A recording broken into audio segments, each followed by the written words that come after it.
con respecto a los tejidos que conforman el tejido conectivo o el tejido conjuntivo, inmerso está el tejido sanguíneo, que también es un tejido de suma importancia porque la sangre, cuando hablamos de tejido sanguíneo, estamos hablando de sangre. Y sangre tenemos en todos lados, ¿sale? Obviamente hay tejidos que son avasculares, hay tejidos que no tienen sangre, como las articulaciones que habíamos previamente. Las articulaciones no tienen irrigación, no tienen tejido sanguíneo, pero en la gran mayoría de nuestros tejidos, de nuestros órganos, siempre va a existir el tejido sanguíneo, ¿sale? Entonces, la sangre es un tipo de tejido conjuntivo líquido que va a circular a través del sistema cardiovascular, es decir, a través de todas nuestras arterias y venas de nuestro cuerpecito, va a circular este tejido conjuntivo. Está formado por células, es decir, que tiene un componente celular y un componente extracelular que es puro líquido. ¿Sale? Entonces, del componente o del total de nuestra sangre, tenemos una porción que es sólida. Esa porción sólida está compuesta por todas nuestras células y el resto es líquido. ¿Sale? Líquido extracelular. El total de sangre en una persona de aproximadamente 80 kilos es de 6 litros. ¿Sí? Esto es un aproximado. Me parece que es del 4 al 6% del peso corporal de una persona, que equivale a 6 litros. Dentro de las funciones importantes es el transporte. Transportar es la función más importante del tejido sanguíneo. Transporta sustancias nutritivas y la molécula más importante que van a transportar los glóbulos rojos o los eritrocitos es el oxígeno, ¿sale? También transporta desechos y dióxido de carbono, es decir, ya una vez que el eritrocito llevó el oxígeno, va a intercambiarlo por un dióxido de carbono para después que en los pulmones ocurra ese intercambio gaseoso y se libere. También nos ayuda al transporte de hormonas y sustancias reguladoras, al mantenimiento de la homeostasis y al transporte celular. ¿Sale? Es decir, en la sangre es un medio de transporte. Imaginen una autopista que lleva múltiples carritos y esos carritos son las células en medio de ellas y el espacio que queda libre es donde transcurre o discurre todo el líquido. ¿Sale? Entonces, como les dije, de todo el componente sanguíneo, vamos a dividirlo en dos, en un componente sólido, que está compuesto por las células más importantes son los eritrocitos, los glóbulos rojos, los leucocitos, los famosos glóbulos blancos, y los trombocitos. ¿Cuáles son los trombocitos? Pues son las plaquetas, ¿sale? Nuestras plaquetas. También se llaman trombocitos. Y este componente sólido equivale al 45%, ¿sale? Y el componente líquido lo vamos a llamar plasma y equivale al 55%, ¿sale? Entonces, el líquido extracelular sanguíneo le vamos a llamar plasma y a través de él van a transportarse sustancias, hormonas, proteínas, todas aquellas moléculas que necesitamos para llevar a cabo una homeostasis correcta. ¿Sale? Ok.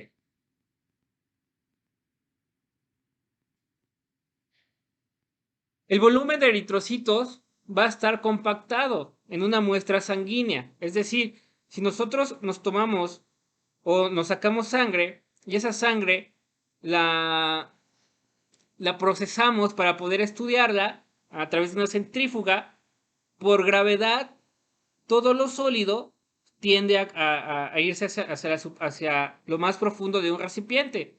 Entonces, esta porción compacta la vamos a llamar hematocrito. ¿Qué quiere decir? Toda la porción sólida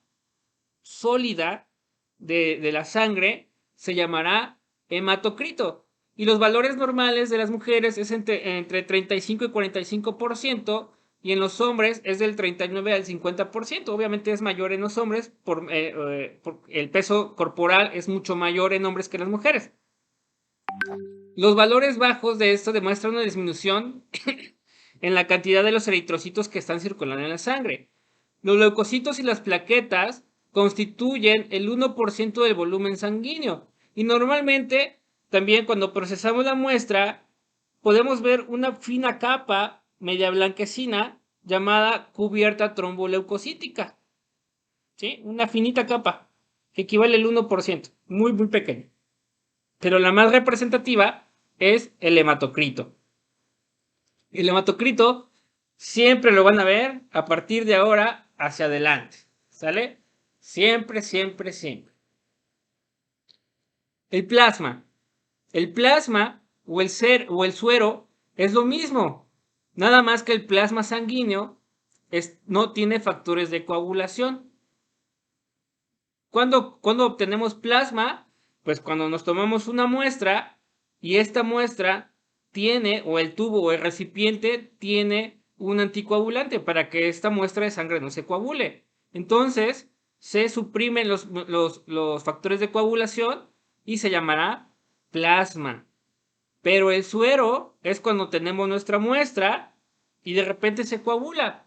Pero si dejamos nuestra muestra ahí, por gravedad, nuevamente lo sólido va hacia la superficie y lo líquido que queda, pero como ya está coagulada, en esta muestra sí se coaguló, va a llamarse suero. ¿Sale? ¿Qué componentes tiene el plasma sanguíneo? Tienen agua del 91 al 92%, proteínas de transporte sobre todo, como la albúmina, fibrinógeno, los factores de coagulación, que van a ser entre el 7 y 8%, y también tiene otros tipos de solutos. En este caso, los electrolitos como el sodio, el potasio, el calcio, el magnesio, el cloro, el bicarbonato, el fosfato, el sulfato, ¿sale? Y sustancias nitrogenadas no proteicas o sustancias de desecho como la urea, ácido úrico, la creatina, la creatinina, las sales de amonio y sustancias nutritivas como la glucosa, lípidos, aminoácidos, gases sanguíneos, el oxígeno, el dióxido de carbono y obviamente sustancias reguladoras como las hormonas y las enzimas que necesita nuestro cuerpo para llevar a cabo la homeostasis correcta. ¿Sale? ¿Dudas hasta acá? El suero dijo que cuando se llegaba a coagular. Exacto. El suero es cuando se llega a coagular la muestra y tan tan. De repente, si ustedes dejan su muestra ahora sí que paradita en una gradilla, sin tocarla, por gravedad, todo lo sólido va a ir hacia el fondo de un recipiente, del recipiente, y después se va a ir separando. Y el líquido que queda es el suero. ¿Pero por qué? Porque ya coaguló, entonces tiene factores de coagulación. A diferencia de cuando nos toman una muestra, tiene anticoagulantes. ¿Sale? Suprime los factores de coagulación para poder estudiar esta sangre. Y obviamente ya no se llamará suero, se llamará plasma. ¿Sale? Gracias, Doc. Ok. ¿Los demás? ¿Todo bien? Sí, todo bien. Excelente. Entonces, el líquido intersticial de los tejidos conjuntivos deriva del plasma sanguíneo. ¿Qué quiere decir esto? Que nuestras venas y nuestras arterias puede trasudar, se les dice trasudar o migrar hacia los tejidos, ¿sí? Es decir, está mi tejido acá, pero obviamente pasa un vaso sanguíneo y de este vaso sanguíneo va a salir lo que es el plasma para que tenga líquido intersticial, líquido extracelular, ¿sale? Esto es importante que lo sepan porque en procesos ya patológicos como en el edema que es la famosísima hinchazón, ocurre cuando un vaso sanguíneo pierde la fragilidad o se vuelve más frágil, se rompe y entonces todo el líquido va hacia afuera, va hacia afuera, va hacia afuera. Y por ende, incrementa el líquido intersticial y entonces se dematiza, se hincha. ¿Cuándo ocurre esto? Pues cuando nos golpeamos, cuando nos doblamos un tobillo, de repente en ese doblón se llegó a romper vasos sanguíneos muy pequeñitos que tuvieron que sacar todo el líquido hasta que llegaron las plaquetas y formaron un tapón para que deje de salir el líquido, el plasma, ¿sale? O el suero, en este caso el suero, ¿por qué? Porque lleva factores de coagulación. Entonces, ya cuando vinimos a ver, pues ya se dematizó, ya se hinchó, ¿sale? Aquí vamos a utilizar un término nuevo, diferente y médico, ¿sale? Ya no vamos a hablar de hinchazón, vamos a hablar de edema, ¿sale? Oye, es que está muy hinchado. No, no, no. Háblame como médico. A partir de ahora se llama edema. Oye, es que se me hinchó mi ojo. No, no, no, no. Se te edematizó tu ojo. ¿Sale? Ya, son médicos, chicos. Así que ya vamos a empezar a hablar como médicos. ¿Sale? El método que mejor permite examinar los distintos tipos celulares en la sangre periférica es el extendido sanguíneo. Este extendido sanguíneo lo vamos a conocer como frotis. ¿Sale? Si se acuerdan en la actividad, en las últimas dos imágenes, lo que ustedes lograron ver fue un frotis. ¿Sale? Un frotis. Este se realiza poniendo una gotita de sangre sobre un portaobjetos y con otro portaobjetos se hace un movimiento uniforme para que quede como si nosotros estuviéramos embarrando esa gotita sobre todo el cristal del portaobjetos. ¿Sale? Después se tiene que teñir gracias, o se hace una técnica que se llama tinción de Gray, no es de Gram, aquí me equivoqué, aquí ya me equivoqué, estaba pensando en bacterias, es de Gray, tinción de Gray. Esta tinción hace que se tiñan nuestras células, nuestros eritrocitos y los leucocitos e inclusive las plaquetas, ¿sale? Así se escribe, mire, Wright. No es tinción de Gram, perdón. Yo me equivoqué. Me puede equivocar también. Ay, ahí sí.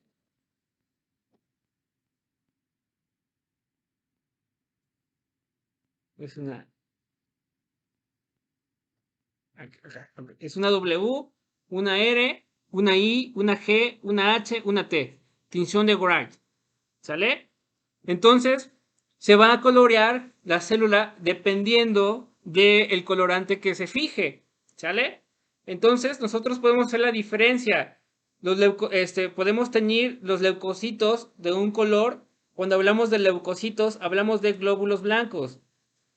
Cuando hablamos de eritrocitos, hablamos de glóbulos rojos. Y cuando hablamos de trombocitos, hablamos de plaquetas. ¿Sale? Entonces, los leucocitos se pueden dividir por tradición en granulocitos y agranulocitos. Sin embargo, esta subdivisión ya está muy viejita. ¿Por qué? Porque hablamos de granulocitos, todas aquellas células que tienen gránulos, que tienen, en su interior tienen vacuolas pequeñitas llamadas gránulos, y que esos gránulos contienen sustancias. ¿Pero qué creen? También los otros, los que se llaman agranulocitos, también lo tienen. ¿Pero por qué se llamaron agranulocitos? Pues porque tenían menos gránulos que los demás. Entonces, dividimos a los leucocitos en granulocitos siendo los neutrófilos, los eosinófilos y los basófilos. Y los agranulocitos son los linfocitos y los monocitos. ¿Sale? Y ahorita los vamos a ver. Los eritrocitos. Los eritrocitos, imagínense ustedes una dona. Son donas sanguíneas. Son discos bicóncavos anucleados. La importancia del eritrocito es que es anucleado, chicos, no tiene núcleo. Carecen de orgánulos típicos, también no tienen orgánulos importantes en su interior. La importancia del eritrocito es de que fijan el oxígeno en los pulmones para entregarlo a los tejidos. Es decir, van al pulmón y se fijan al oxígeno y le dicen, ey, ey, ey, vente para acá, te voy a llevar a un lugar mejor. Lo llevan a los tejidos y fijan el dióxido de carbono en los tejidos para llevarlo a los pulmones. Es decir, al pulmón van para agarrar oxígeno. Ya una vez que agarraron oxígeno, se van a los tejidos para dejar el oxígeno y traerse el dióxido de carbono. Llegan al pulmón y ahí dejan el dióxido de carbono para volver a iniciar el ciclo. ¿Sale? La vida media de estos es de aproximadamente 120 días, en la que un eritrocito alcanza a vivir de forma funcional. El eritrocito, es importante que nosotros sepamos que dentro del citoesqueleto tiene unas proteínas específicas que le confieren estas características, como la anquirina, la banda 3, la proteína 4.2, obviamente tiene espectrina, pero la espectrina y la anquirina son proteínas del citoesqueleto, del eritrocito. ¿Y por qué es importante esto? Imagínense, el eritrocito mide aproximadamente 8 micras. 8 micras. Ahí es así. 8 micras. ¿Sale? Y hay capilares muy pequeños, muy pequeños, que donde este eritrocito o donde solo cabe un eritrocito o tiene que deformarse. La capacidad del eritrocito es de que se puede deformar y adquirir una forma conforme vaya pasando en los capilares sanguíneos. Los capilares sanguíneos son las arterias y venas más pequeñas que pueden existir en nuestro cuerpo. Entonces, esta capacidad de ser flexibles se da por las proteínas del citoesqueleto. También en el vaso, que es un órgano hematopoyético, en el vaso tienen que llegar todos los eritrocitos. Imagínense al vaso como un colador gigante, un colador. Este colador lo que hace es de que va a filtrar todos aquellos eritrocitos que no pueden deformarse. Es decir, si ya no se puede deformar, si ya no puede ser flexible, es de que la capacidad de las proteínas se acabó. Entonces, aquí ocurre una eliminación de eritrocitos. Solo pasarán y atravesarán el vaso aquellos eritrocitos que puedan deformarse para pasar los sinusoides, que puedan pasar todas aquellas capilares que sirven para detener aquellos eritrocitos que no sirven y después destruirlos, ¿sale? Para que queden únicamente los que son los sanos. Entonces, en 120 días, esta capacidad de estas proteínas disminuye hasta que el eritrocito lo asesina. Los eritrocitos son muy deformables por las proteínas y su forma se da también por las proteínas asociadas al citoesqueleto y en su interior contiene una proteína llamada hemoglobina que nos va a servir para el transporte de oxígeno. Entonces, en un frotis sanguíneo, como lo vemos acá, podemos observar todos los eritrocitos, aquellos que parecen donitas, ¿sale? Pueden estar agrupadas o pueden tener unas formas o características importantes que nos van a dar pauta a probables patologías. Este es un capilar sanguíneo, y se dan cuenta, pasa una célula, pero no, a veces pasan dos y se tienen que deformar. ¿Sale? Ok. ¿Dudas hasta acá?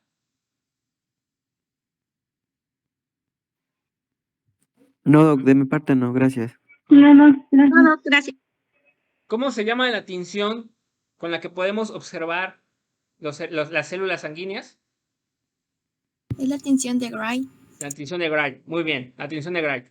La tinción de Gram la van a ver el siguiente semestre en bacteriología. ¿Sale? Eso lo van a ver allá. La tinción de Gray, perdón, es para ver las células sanguíneas. Y los leucocitos, como les dije, se subclasifican en dos tipos, en los granulocitos y los agranulocitos. Los granulocitos son los neutrófilos, los eosinófilos y los basófilos. Y los agranulocitos, los linfocitos y los monocitos, como lo vemos acá. Agranulocito, monocito y linfocito. Granulocito, el neutrófilo, el eosinófilo y el basófilo. Los neutrófilos. Los neutrófilos son los leucocitos más abundantes de la sangre, ¿sí? Los leucocitos o los glóbulos blancos más abundantes normalmente son los leucocitos. Son los granulocitos más comunes y también se conocen como polimorfonucleares. ¿Por qué como polimorfonucleares? Porque el núcleo de esta célula puede segmentarse, como si tuviera segmentos, como si tuviera múltiples núcleos. Aquí me equivoqué. Se los voy a poner acá. Entonces, se les llama segmentados, polimorfonucleares o neutrófilos. Que pareciera que si tuviera múltiples núcleos. ¿Sale? Y es por eso que se llama polimorfonuclear. Y contiene tres tipos de gránulos: los gránulos específicos, los azurófilos y los gránulos terciarios. Cada uno de estos gránulos va a contener proteínas importantes para destruir bacterias. ¿Sale? Son células muy móviles. Estas pueden abandonar la circulación y migran hacia el sitio de acción en un tejido conjuntivo. ¿Qué quiere decir esto? Que si nosotros llegamos a tener una herida, y por esta herida pueden entrar bacterias o organismos que no son nuestro cuerpo y que nos quieren atacar. Entonces, los neutrófilos atraviesan los vasos sanguíneos para ir a defendernos, ¿sale? Para ir a atacar las sustancias patógenas que quieran enfermarnos. Son fagocitos activos. A estos les gusta fagocitar. Son células muy móviles y la fagocitosis comienza cuando reconoce a un antígeno. Aquí vamos a tener otro término, un antígeno. Un antígeno es todo aquello externo que podemos reconocerlo y se puede destruir. Antígeno, ¿sale? Entonces, cuando este antígeno llega, que puede ser una bacteria, que puede ser un virus, que puede ser una molécula, llega, se pega, lo reconoce y se lo come, lo fagocita, ¿sale? Entonces, como yo les decía, el neutrófilo puede migrar. Esta migración celular se va a dar también por las proteínas. Hay en la membrana una proteína llamada selectina que se va a unir con el receptor de selectina y va a hacer que el neutrófilo empiece a rodar más lento. Imaginen ustedes una pelota de tenis que la avientan despacito, o una bola de bolos que la avientan despacito y que empiece a rodar por todo el carril, ¿sale? Imagínense que el neutrófilo hace ese rodamiento y llega a un punto donde hay otra proteína que se llama integrina, que también se va a pegar al receptor de integrina y ¡pam! De repente lo atravesó. ¿Sale? Este proceso es importante en la inmunidad, ¿sale? Este proceso, si no existiera, nosotros nos moriríamos, porque los neutrófilos es la primera célula que llega al punto de acción, ¿sale? El punto de infección. También existen los monocitos, que también se encuentran en el tejido conjuntivo y también están presentes como una respuesta secundaria a una lesionística, es decir, cuando hay lesiones en los tejidos, los monocitos van, ¿sale? Y cuando atraviesan, porque también estos pueden atravesar los vasos sanguíneos, dejarán de llamarse monocitos y se convertirán en macrófagos, ¿sale? Tienen mayor capacidad fagocitaria, es decir, que fagocitan más y destruye más rápido a las bacterias, pero tarda en llegar. Estos son más tardaditos en llegar al sitio de acción. Y la curación normal de las heridas va a depender de la participación de los macrófagos. ya que los macrófagos no únicamente van a fagocitar, sino también a liberar sus gránulos que tiene moléculas inflamatorias y moléculas también de capacidad de respuesta. Los eosinófilos, normalmente esta célula tiene dos lóbulos, el núcleo es bilobulado, porque tiene dos, y tiene dos tipos de gránulos. Los específicos y los azudófilos también contienen en su interior sustancias que le ayudan a destruir aquellos antígenos, aquellos patógenos. Se desarrollan y maduran en la médula ósea, ¿sale? Estos no salen del sistema circulatorio. Se asocian a reacciones alérgicas, a manifestaciones o invasión parasitaria y datos de inflamación crónica. Es decir, aquellos pacientes que tienen rinitis alérgica, pacientes que les escurre la nariz, pacientes que tienen tos reactiva y que tienen una inflamación constante, el eosinófilo está liberando sus gránulos con la liberación de sustancias importantes inflamatorias, como lo es la histamina.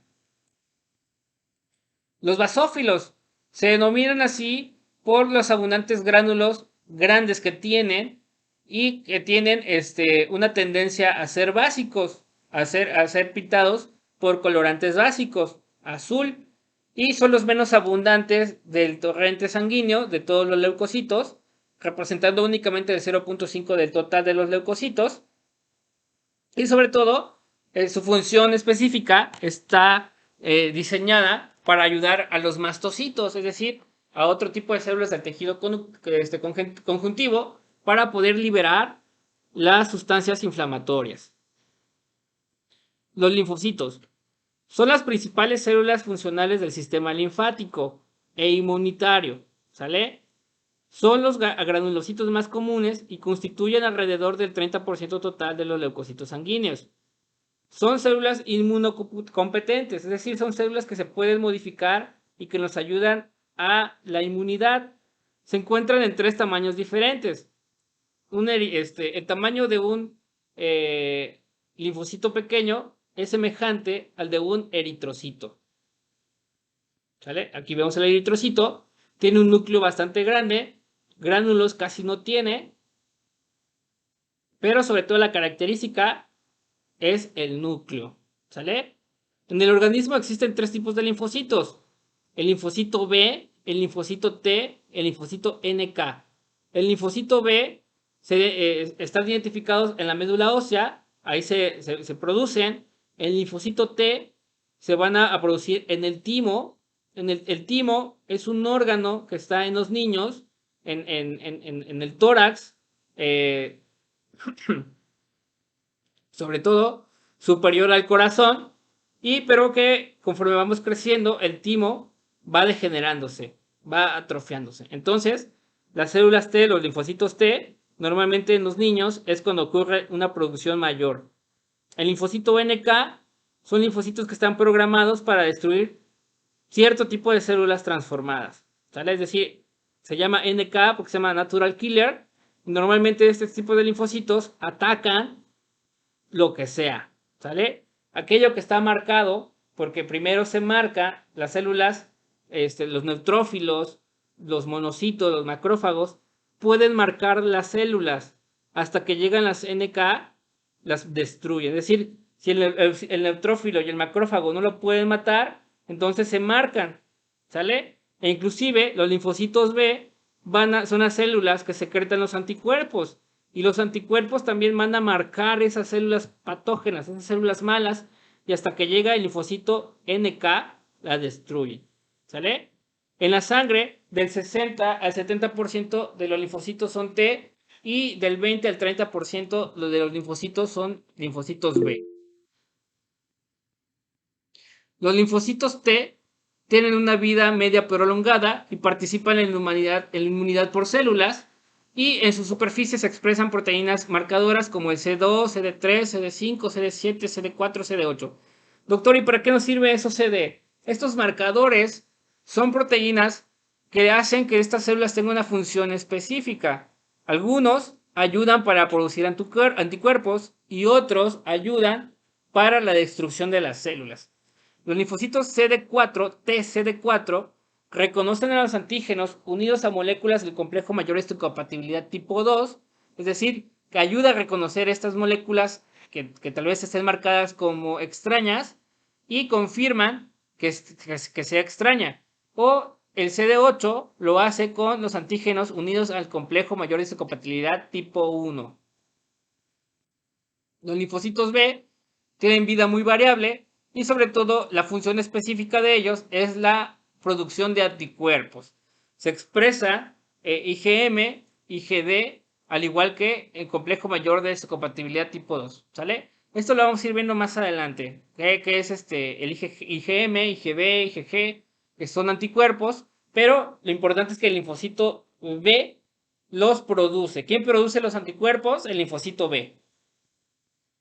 Y el linfocito NK se programa durante su desarrollo para destruir ciertas células infectadas por virus y algunos tipos de células de tumores. Es decir, esta célula va pegándose a todas nuestras células de nuestro cuerpo y cuando detecta una que no está bien, que está mal, que está enferma, la destruye. ¿Sale? Secreta un agente antivírico o el interferón gamma que empieza a destruir las células incorrectas o las células que están dañadas. El linfocito el linfocito T, CD8, o llamado citotóxico, son células efectoras primarias en la inmunidad mediada por células. ¿Qué quiere decir esto? Que el linfocito T, CD8 es aquella que va personalmente a destruir otra célula. Célula que tal vez esté infectada por un virus, célula que esté infectada por una bacteria o alguna molécula que pueda dañar nuestro cuerpo. Actúan en células infectadas por virus y algunas tumorales. Solo reconocen moléculas del complejo mayor de histocompatibilidad tipo 1 y tiene un papel importante en el rechazo de los injertos y de la inmunidad de los tumores. Es decir, para que pueda trasplantarse un órgano, tiene que verse que estos linfocitos TCD8 sean compatibles. Si no lo son, los va a destruir. Los CD4 también son decisivos para la producción de la respuesta inmunitaria frente a un antígeno extraño. Sobre todo nos ayuda a generar más anticuerpos y que estos anticuerpos puedan marcar las sustancias malas para que se puedan destruir posteriormente. También tenemos linfocitos T reguladores, que estos pueden suprimir la respuesta inmunitaria frente a antígenos extraños o antígenos propios durante la influencia de la actividad de otras células. Es decir, tal vez existe una célula, un mismo linfocito, que está trabajando de forma anómala y está marcando todas nuestras células propias, pero este linfocito T regulador suprime esa función hasta que el linfocito que está trabajando de forma incorrecta sea destruido. El linfocito T gamma delta se ubica en la piel, en la mucosa de los órganos internos y son la primera línea de defensa contra organismos invasores. Los monocitos son los precursores de células del sistema fagocítico mononuclear, son los leucocitos más grandes, se movilizan desde la médula ósea hacia los demás tejidos, donde se van a diferenciar. Permanece en la sangre solo 3 días y como les dije previamente, una vez saliendo del tejido sanguíneo, se llama macrófago. Lo vemos acá.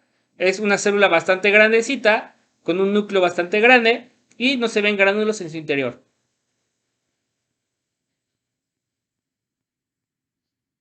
Y los trombocitos son las plaquetas, son pequeños fragmentos citoplasmáticos limitados por una porción de membrana, anucleado también, es decir, que no tiene núcleo, y que derivan de una célula llamada megacariocito. El megacariocito es una célula muy grande, pero cuando ésta se muere, se fragmenta. Y cada uno de estos fragmentos se llaman plaquetas. Entonces, la plaqueta no es una célula, es un fragmento de una célula llamada megacariocito, ¿sale? Que tiene en su interior también gránulos, que puede dividirse en 4 zonas, en zona de la periferia, una zona estructural, una zona de orgánulos y una zona membranosa. Pero en su interior, sus orgánulos contienen factores de coagulación. Aquí lo podemos ver. el megacariocito, todo esto que ven aquí en gris es médula ósea, ¿sale? Es médula ósea. Y el megacariocito salió de una célula madre que posteriormente este megacariocito se va a fragmentar, a morir, se fragmenta y los fragmentitos que quedan son las plaquetas. ¿Cada cuánto se fragmenta un megacariocito? Cada 7 días. Entonces las plaquetas se renuevan de cada 7 a 15 días. Estos trombocitos van a actuar de forma continua con los vasos sanguíneos para la formación de coágulos en la sangre y la reparación del tejido lesionado. Es decir, los coágulos se forman normalmente en nuestra sangre, pero también debe de existir en nuestra sangre algo que lo suprima. Imagínense, si normalmente generamos trombocitos, generamos coágulos, ese coágulo se puede ir hacia nuestra cabecita, ¿sale? Y generar un evento cerebral vascular famosamente conocido como derrame cerebral, ¿sale? Pero gracias a los factores anticoagulantes que tenemos en nuestra sangre, se evita todo ello. Ok. ¿Dudas hasta acá? Doctor, entonces cuando dicen, es que le dio una trombosis, ¿tiene que ver con los trombocitos? ¿Sí? Sí. Porque muchos coágulos se forman en nuestra sangre, ¿sale? Y esos coagulitos pueden irse hacia cualquier parte, hacia las piernas, hacia el intestino, hacia el cerebrito y generar datos de isquemia, datos de una trombosis, ¿sale? Datos de que se tapó una tubería y ya no llega la sangre, ¿sale? Eso se llama isquemia. Ok, Doc, gracias. Ok. Y sí puede, esas células pueden matar, las NK matan células de cancerígenas, células que están dañadas y que pueden causarnos tumor, también las NK las mata. De hecho, nuestras células están en constante cambio, en constante multiplicación. En esa multiplicación pueden ir dañadas.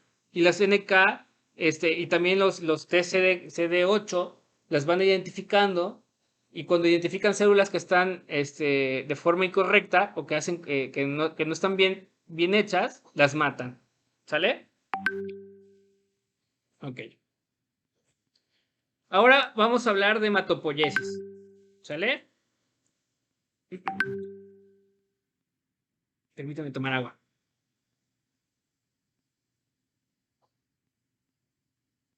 Ok. Cuando hablamos de hematopoiesis, estamos hablando de la formación de sangre. ¿Sale? ¿Cómo es que se llega a formar la sangre? La sangre o la formación de las células sanguíneas empieza desde que estamos en la pancita de mamá. ¿Sale? Las primeras células sanguíneas se forman en el saco vitelíneo. Después empieza a formarse en el hígado y el vaso, que son órganos sanguíneos, pero ya a la mitad del embarazo y al final empieza a formarse en la médula ósea. Entonces, ¿dónde inicia la formación de células de la sangre? ¿O dónde inicia la hematopoiesis? Principalmente inicia en el saco vitelino, pero ya una vez nacidos es la médula ósea. A la mitad del embarazo es el hígado y el vaso, ¿sale? No se olviden de esto.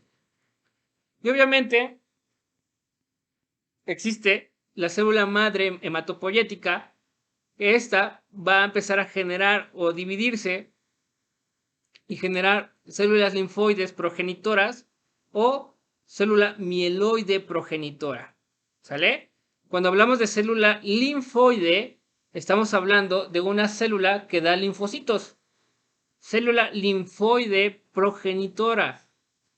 ¿Qué linfocitos tenemos? El linfocito NK, el linfocito T y el linfocito B. ¿Sale? Cuando hablamos de célula mieloide, estamos hablando de que existe o que se puede seguir dividiendo en célula granulocítica y en megacariocítico. Es decir, la mieloide se subdivide en granulocítica y en megacariocítica. ¿Sale? Entonces, de esta megacariocítica va a salir una célula progenitora de eritrocito. Es decir, el proeritroblasto, el eritroblasto ortomacrófilo, el reticulocito y al final el eritrocito. ¿Sale? Y de la célula progenitora de megacariocitos va a formarse un megacarioplasto, un megacariocito, y cuando se desintegra, las plaquetas. ¿Y de dónde vienen estas? Pues de la mieloide megacariocítica.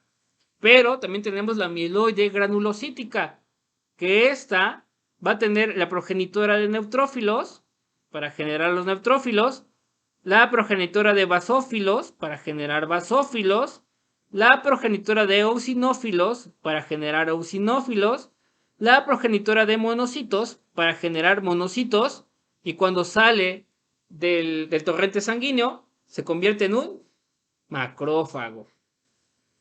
¿Sale? Estos procesos de hematopoiesis, de formación de células sanguíneas, cuando ocurre una alteración en alguna de estas, por ejemplo, si ocurriera una alteración patológica en la formación de células mieloides, ¿qué células estarían mal? Es una pregunta. Si mi célula progenitora mieloide se enferma, ¿qué células estarían mal después? Los eritrocitos. Los eritrocitos, ¿quién más?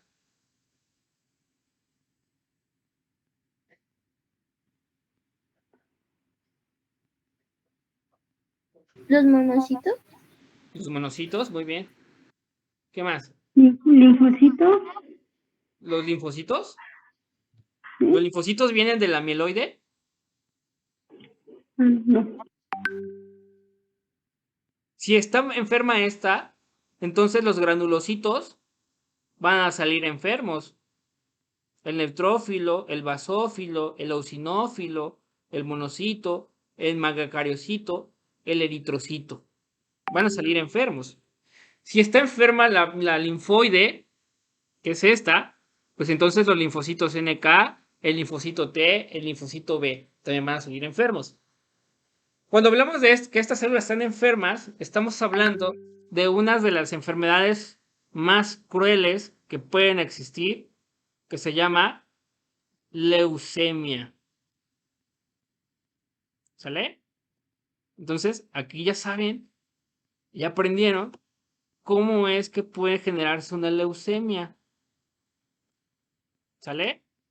Y por ejemplo, la amiloide está bien, la línea linfoide está bien, pero a este linfocito prete, el prete, se le ocurrió enfermarse.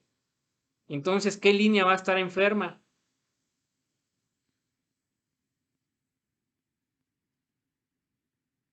La del linfocito T. El linfocito T, exacto. Dependiendo de la línea que esté mal, va a ser cuando va a estar enferma la línea. Entonces, el linfocito T va a ser el enfermo. Entonces, es una leucemia linfocítica. ¿Sale? Linfocítica porque atacó a un linfocito. Le podemos poner más nombres, ¿sí? Pero eso ya va mucho más adelantado. Tenemos que ver los marcadores, tenemos que ver la morfología, ¿sale? Pero lo mismo sucede. ¿Qué pasaría si la célula megacariocítica está mal, que está enferma?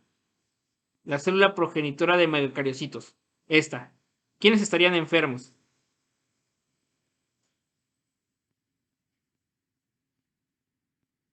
Las plaquetas y los eritrocitos. Exacto, las plaquetas y los eritrocitos. Muy bien, muy bien. Y también es una leucemia megacariocítica. O sea, así se llama, ¿sale? Entonces, estos procesos, desde aquí podemos entender que si una línea se enferma, el resto va a enfermarse.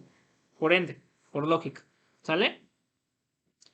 Y aquí lo vemos, el mieloblasto, que es de la célula hematopoyética madre, salió la célula mielocítica, y sale el mieloblasto. El mieloblasto se genera el promielocito, y después el mielocito neutrófilo, el mielocito eosinófilo, el mielocito basófilo, o el proeritroblasto, el eritroblasto basófilo, el eritroblasto policromatófilo, el eritroblasto ortocromatófico, el eritrocito policromatófilo o reticulocito, que es el precursor, el reticulocito y después el eritrocito. ¿Sale?